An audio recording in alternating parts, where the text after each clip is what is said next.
Habang tumitingin si Dojun sa kanyang laptop, ito ay napatanong sa kanyang isipan, Solomon Guild. Sila ay may 3 miyembro lamang. Dagdag pa ni Dojun habang ito ay napapaisip, may naaamoy akong hindi maganda dito.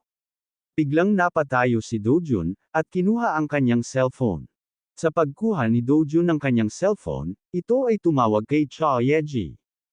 Nang nasagot na ni Cha Yeji ang tawag ni Dojun, ito ay napasabi, "Kamusta, Mr. Lee?" Gayunpaman hindi ito kinamusta ni Dojun, napasabi lang ito, "Miss Yeji. Humihingi ako ng paumanhin sa pagtawag sa iyo ngayong Biyernes ng gabi. Ngunit mayroon ka bang ilang minuto para makipag-usap?" Natuwa naman si Cha Yeji sa pagtawag ni Dojun sa kanya. Habang ito ay nagtutupi, ito ay napasabi, "Ayos lang iyon. Sige lang Mr. Lee, libre ako ngayong araw, kaya okay lang. Kung gayon, pwede ka bang pumunta sa Sibongo Station ng alas 9:30 ng umaga bukas," wika ni Dojun. Nagulat si Cha Yeji sa tinanong ni Dojun sa kanya. Kaya sa sobrang gulat ni Cha Yeji, ito ay napasabi sa isipan, "Teka, huwag mong sabihin sa akin na ito ay isang date." Napatayo si Cha Yeji sa sobrang tuwa at napasabi, "Oo. Pupunta ako. Pupunta ako kahit na may dumating pang kalamidad." Napasabi naman si Dojun, "Kung gayon, maraming salamat sa pagpayag mong pumunta. Magkita tayo bukas." "Okay Mr. Lee," wika ni Cha Yeji. Sa pagbaba ni Dojun ng kanyang cellphone, ito ay napaisip tungkol sa portal na papasukin nila. Kaya kinuha niya ang kanyang jacket, bag, at nagsuot din ng mask para ito ay hindi makilala. Habang naghahanda si Dojun para pumunta sa portal, ito ay napasabi, "Kung sakali, pupuntahan ko ito, upang suriin ito ng maaga." Dahil inaakala ni Cha Yeji na isang date ang pagyaya sa kanya ni Dojun. Ito ay natuwa at kinilig, sa sobrang kilig ni Cha Yeji, nahahagis niya na ang kanyang mga tinuping damit. Lilipat ang ating kwento, kung saan si Dojun ay naglalakad sa kadiliman ng gabi papunta sa portal. Habang si Dojun ay umaakyat sa bakod, ito ay napasabi, "Kailangan kong pumasok ng mabilis at lumabas agad, bago pa mapansin ng ibang tao." Nang nakarating na si Dojun sa portal, ito ay agad lumapit, para ito ay makapasok agad. Sa pagpasok ni Dojun sa portal, napansin niya na ang loob nito ay isang madilim na kuweba. Kaya ito ay napasabi, "Isang kuweba. Mukhang matatagalan ako nito." Habang naglalakad si Dojun sa madilim na kuweba, kinuha niya ang kanyang tablet, para ito ay magrehistro sa portal, na matatagpuan sa Seoul City, Yongsan District, Yongsan Neighborhood. Sa paglingon ni Dojun sa lupang pinaglalakaran niya, napansin niya na parang may malagkit na bagay sa tinatapakan niya. Kaya lumuhod si Dojun, at inilawan ang malagkit na bagay gamit ang kanyang tablet. Habang iniilawan ni Dojun ang bagay na nasa lupa, ito ay napasabi, "Isa batong uhog." Dahil gustong malaman ni Dojun kung ano ang bagay na nasa lupa. Ito ay hinawakan niya at napasabi, parang ito ay isang lason. Hindi ito nakamamatay, ngunit maaaring mapanganib, kung ito ay mapunta sa bahagi ng katawan na may sugat. Dagdag pa ni Dojun, "Teka, sa pagkakaalam ko, wala ni isang uri ng sirena na may lason na uhog." Bigla namang may narinig na kalusko si Dojun sa kanyang likuran, kaya ito ay napatingin. Sa paglingon ni Dojun sa likuran niya, nakita niya ang isang uri ng halimaw na sirena, at ito ay may isang mata lamang. Sa paglapit ng halimaw kay Dojun, ito ay sumigaw para magbigay ng babala kay Dojun. Ngunit napatingin lang si Dojun sa kanyang tablet.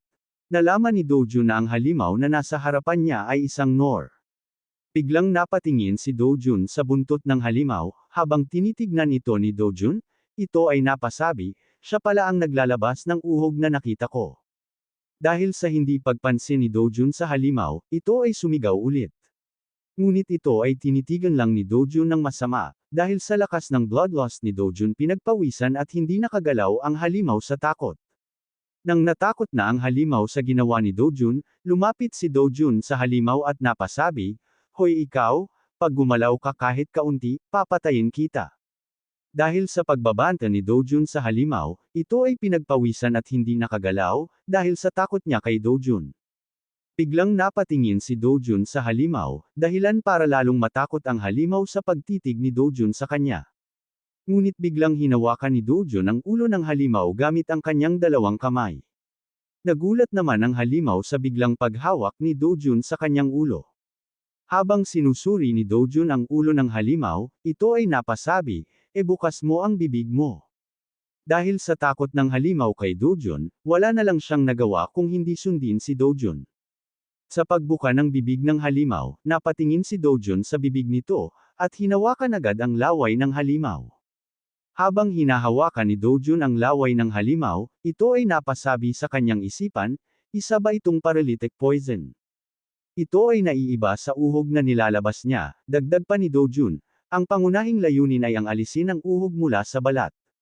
Ngunit iyon ay magiging mahirap para sa mga hunter na B-rank pababa. Nang natapos ng suriin ni Dojun ang bibig ng halimaw, ito ay napaupo, at ito ay kumuha ng mga larawan gamit ang kanyang tablet, para ito ay makakuha ng mga detalye tungkol sa halimaw.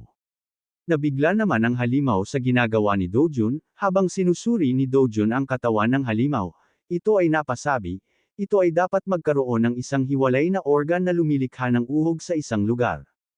Nagpatuloy si Dojun sa pagsusuri sa katawan ng halimaw, napapasigaw na lang ang halimaw dahil sa ginagawa ni Dojun. Dahil sa pagsusuri ni Dojun sa halimaw, ito ay napasigaw ng malakas, dahilan para mainis si Dojun. Kaya ito ay napatanong sa halimaw, "Hoy, huwag kang gumalaw, pwede ba? Gusto mo ba maging isang XP points?"